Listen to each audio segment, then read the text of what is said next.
Large hadron collider को भौतिक विज्ञान के बारे में हमारी समझ विकसित करने और नए पार्टिकल्स की खोज के लिए बनाया गया था।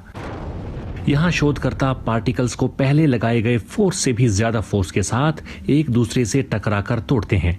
इस क्रम में उन्होंने पाया कि कुछ सब एटॉमिक पार्टिकल ऐसा बर्ताव कर रहे हैं जिसे भौतिकी के मौजूदा सिद्धांतों से समझाया नहीं जा सकता, और ये शायद अब तक की सबसे बड़ी खोज हो सकती है।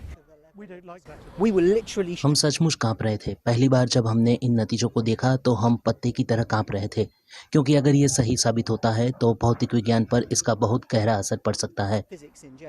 ये टीम ब्यूटी क्वार्क नाम की एक पार्टिकल बनाने पर काम कर रही है। ये सिर्फ 1 सेकेंड के कुछ हिस्से के लिए अस्तित्व में रहता है और फिर 2 कणों में टूट जाता है। ऐसा समान संख्या में होना चाहिए था, लेकिन ऐसा नहीं हुआ। संभवतः इसलिए क्योंकि कोई रहस्यमय बल इस प्रक्रिया में दखल दे रहा है। भौतिक विज्ञानी हमारे आसपास की दुनिया को 4 मूलभूत फोर्स, बिजली, गुरुत्वाकर्षण और 2 परमाणु बल के जरिए समझा सकते हैं, लेकिन हालिया समय में ये चारों फोर्स भी हमारे सभी सवालों का जवाब नहीं दे पाए हैं, जैसे कि आकाशगंगाओं की गति या फिर हमारा ब्रह्मांड अस्तित्व में ही क्यों है। लेकिन इस नई खोज से वैज्ञानिक बहुत उत्साहित हैं, क्योंकि इसमें प्रकृति के 5वें बल के संकेत छिपे हो सकते हैं, जिससे विज्ञान अब तक रूबरू नहीं हुआ है। अगर कोई 5वां बल है तो वो खगोलविदों को परेशान करने वाली कोई गुत्थी सुलझा सकता है।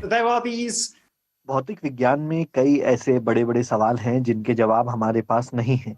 हमें उम्मीद है कि जैसे जैसे लार्ज हैड्रॉन कोलाइडर से नई खोजें होती जाएंगी, हम भौतिकी के कुछ बड़े सवालों को ढूंढ पाएंगे।